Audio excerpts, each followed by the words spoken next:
Hello everyone, my name is Asyrafchazz and welcome back to yet another One Piece card game video. Today we'll be talking about all the new card effects that we've seen from the recent live presentation video, and we're going to talk about all the new ones, except I'm not going to touch on the Straw Hat Luffy cards as well as the Kaido starter deck cards because I'm going to save that for a separate video. Don't worry, I will get to them as soon as I can. But for this video, we're going to talk about every single new card that has been released. Some of them are from the Skit and Crocodile starter decks, the rest of them are from the main set. If you enjoyed this video, please consider giving it a like and subscribing if you can. Without further ado, let's take a look at all the new cards that have been featured so far. First up, we have Skit. He is from the green starter deck. He's a character card, costs 7 with 7,000 power with a special attribute, Super Rookie Kid Pirates, and he has Blocker. His ability is Dawn X1, which means Dawn having one Dawn attached to him. When your turn ends, switch this character to active. Now, I think that this Skit is definitely a really good one. Comparing this to like the promo Crocodile that we see, promo Crocodile, I believe it's Dawn 1, this character gains Blocker. At least for Skit, he already has Blocker, but you can still attack with him because you only need one Dawn for him to be active at the end of your turn. So you can attack with a Dawn attached to him, making him 8,000 power, attacking to your opponent's leader or your character cards, and then at the end of the turn it restands and then you can block with him. I think this Skit is a very powerful card, although it is a bit high costed at 7,000 power is a very good stat line to be attacking into your opponent's leader cards. And yeah, if this is the top end for the Skit, the green Skit deck, then I really like it. I think it's a very powerful effect, although the cost might be a bit too high. But let me know what you think about this card. Next up, we have Crocodile. So Crocodile is from the third starter deck, the blue one, costs 5, 6,000 power with a special attribute, 7 Warlords of the Sea Baroque Works, and he has Blocker. And Dawn 1, when blocking, return up to one of your opponent's cost 2 or lower characters to the bottom of the deck. Now for this Crocodile, yes, it is a little bit weaker than most because you need one Dawn attached to it, but you can't attack with it, so it just has to have an active Dawn or a rested Dawn attached to it for the ability to activate while it is blocking. So you don't get the additional 1,000 power buff from the Dawn card because Dawn only affects on your turn. However, returning one of your opponent's cost 2 or lower cards to the bottom of their deck is a very powerful effect. Now, a great target for this, if you can block it, is actually the Rush Sanji, the 2-drop Rush Sanji from the Luffy starter deck, because then it doesn't go back to the opponent's hand, it goes to the bottom of the deck, so it's another threat eliminated. You don't have to worry about it unless they draw another one. So I think this is, although this is very situational, it does have some very useful benefits. And if your opponent is playing a very aggro strategy deck with a lot of low-costed characters on the ground, like Karoo, having this Crocodile as a blocker is definitely necessary, and it does a really good job at blocking and returning character cards to the bottom of the deck. How only being able to affect like cost 2 or lower is a little bit, very situational, because 2 costs isn't that much, and a lot of cards that we've seen so far are like 2 or 3 or higher.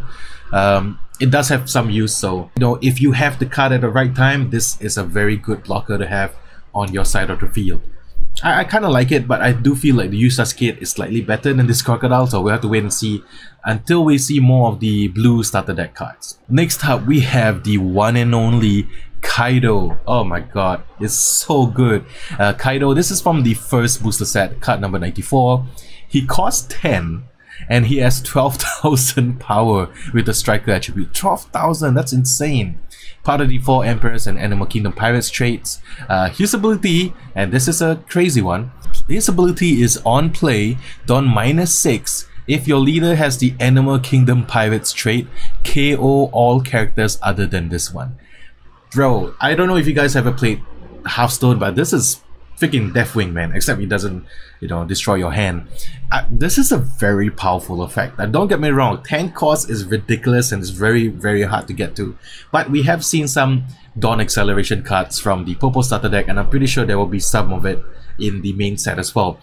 12,000 power is nothing to scoff at. It is a huge power stat line, and you can definitely attack into your opponent's leader or character card safely, unless your opponent has to sacrifice a lot of event cards and a lot of counter cards to kind of mitigate the attack. but his on-play ability is insane. Dawn -6 to destroy every other character except for this one. Dude, this card definitely screams and represents Kaido 100%. There is a little bit of a downside for this, is if like you have if your opponent has a swarm of creatures but you still have a couple of life left, this is a great card to put on the field, destroy everything, and then like, okay, you gotta deal with Kaido now or not. If not, you know, take a lot of damage on your turn.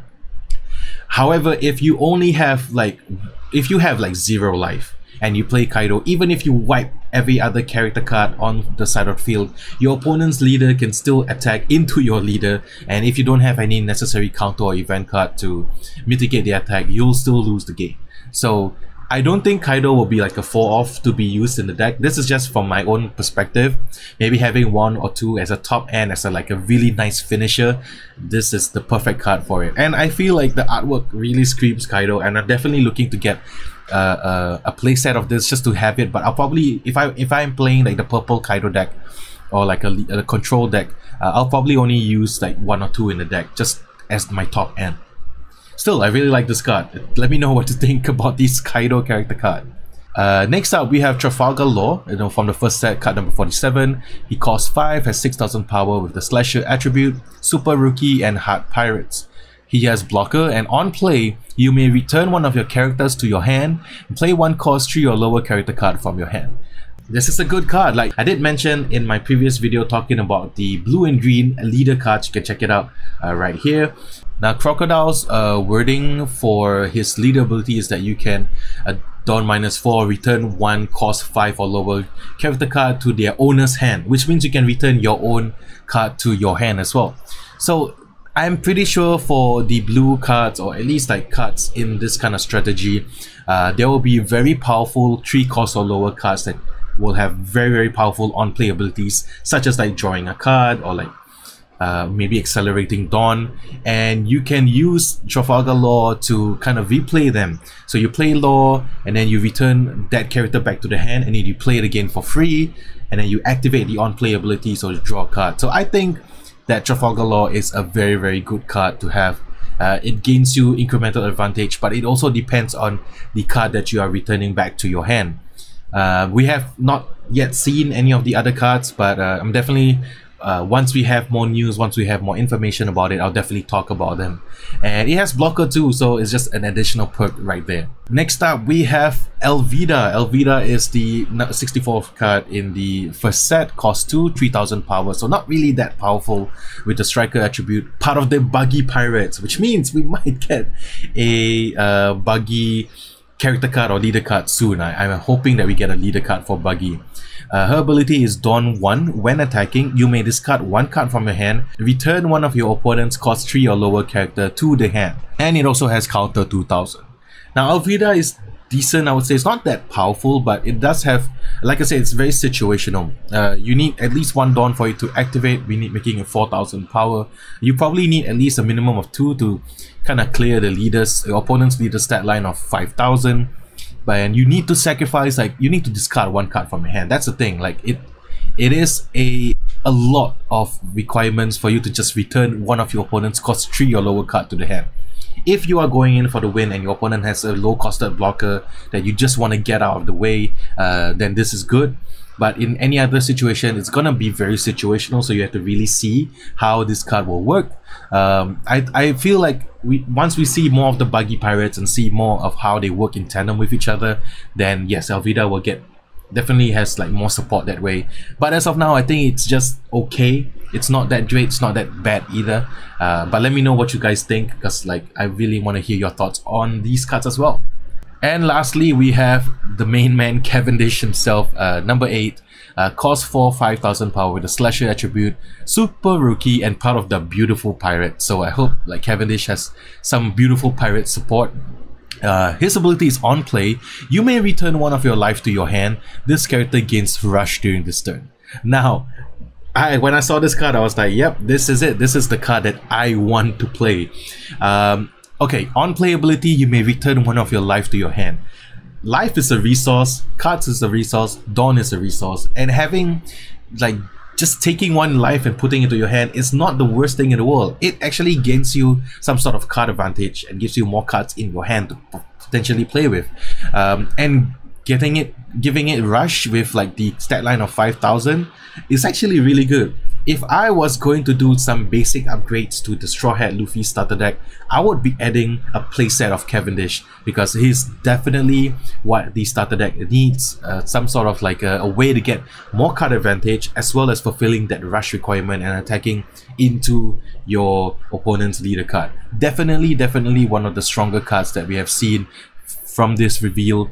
I really like it, but then I am biased because I'm an aggro player. The artwork looks really cool as well, and I'm definitely looking to get a playset of Cavendish for sure. If you guys want to play the aggro life like me, definitely look out for Cavendish, man. I think definitely one of the stronger cards in this set for sure. And there you have it, all the new cards that have been revealed so far from the live presentation event. Like I said, I will be talking about the full deck list of the Straw Hat crew as well as the Kaido starter deck. But that's it for me for today. Let me know what you think about the new cards that have been revealed and which one is your favorite. I have to say my favorite is Cavendish, and I'm looking forward to get a playset of Cavendish into my collection and into my main deck. So thank you so much for watching, and until the next time, take care of yourselves, and I'll see you guys in the next one. Peace.